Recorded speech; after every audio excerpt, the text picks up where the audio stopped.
It is Monday, April the 27th, the last Monday in April, and it's briefing time. First of all, no changes to the National Terrorism Advisory System over the weekend.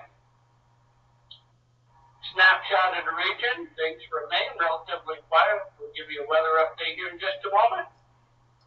You do see the updated numbers from the unaccompanied children effort. The declaration updates to talk about this morning. No damage assessment and no fire management requests.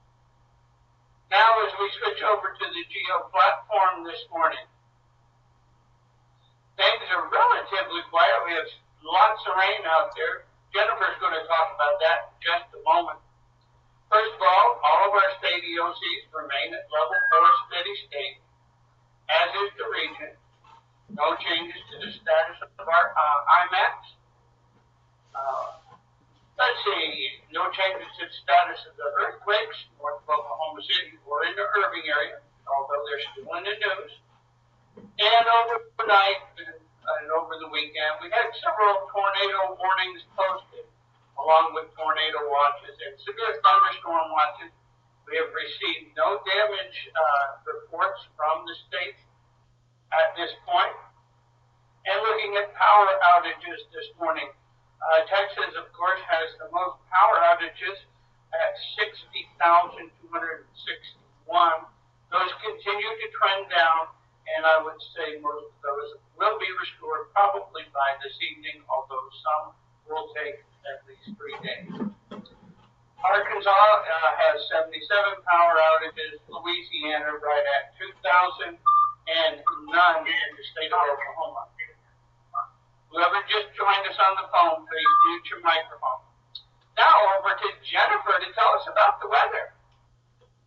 All right, thanks, Paul. Lots to talk about on the map here. Probably the most intense thunderstorm area is over in Louisiana. A lot of lightning associated with that activity.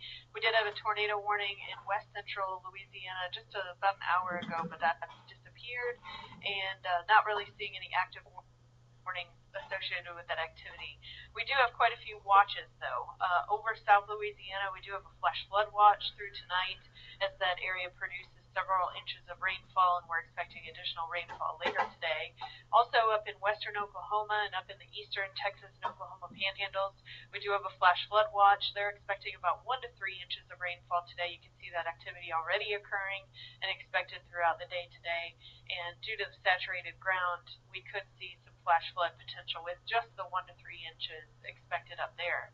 And then back further west over northern New Mexico, they are actually expecting continued snowfall in the higher elevations. Could see about 5 to 10 inches of snow in some of the mountain ranges and up to locally higher amounts of 15 inches of snow. If we go to the next slide, has a summary of what we saw last night, all of the reports yesterday through this morning. Pretty much the main area of damage reported or possible tornadoes is from Comanche to about Alvarado in Texas, just south and southwest of the DFW area. We did see a report of 4.5-inch hail in Comanche and 4.25-inch hail just east of there as well. And then we did have several reports of tornadoes. You can see on the graphic here, that's the red squares indicated. Down in Johnson County, we have a damage survey team from the Weather Service office in Fort Worth going down to check out a possible tornado.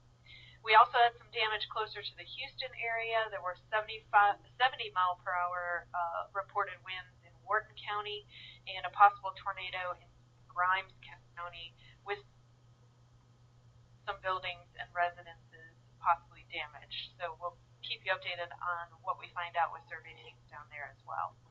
If we go to the next slide, what we're expecting, like you saw on the radar, those storms moving through southern Louisiana, there is a enhanced risk of severe storms associated with that, mainly for the damaging wind and isolated tornado threat, somewhat of a hail threat as well, and then the flash flooding threat over the eastern Texas and Oklahoma panhandles, as well as western and central Oklahoma. And tomorrow, we still could see some lingering showers and storms early in the day over southeast Louisiana. And here's just the depiction of all the different threats today, the enhanced risk down in the southeast, and then the rainfall over north central portions of the region, and then the high elevation heavy snow out over New Mexico. On the next slide, the rainfall amounts, we're expecting about 1 to 3 inches over Oklahoma, and like I said, is what we're looking at for the flash flood potential because of the previous heavy rains over the last week or so, and then same thing over South Louisiana, so continued flash flood threat down there. On the next slide, drought monitor, definitely a needed area of rain over western Oklahoma, so hopefully they do realize the 2 to 3 inches of rainfall out there. Next slide. Space weather remains quiet for the next several days. That's all I have unless there's any questions. Thank you, Jennifer. Appreciate that. Also, a note from Bob Grosso. Yes, 12 representative. Louisiana has upped their number of power outages to 31,500. So thank you, Rob, for that. And as we continue on to take a look at the meetings going on this week,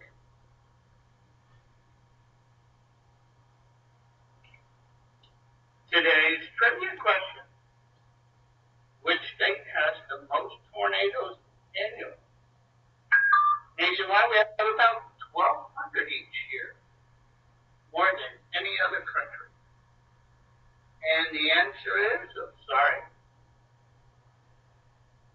Texas. And there's some pictures of the damage from last night's storms near Rio Vista, which is down near Comanche. Any questions this morning?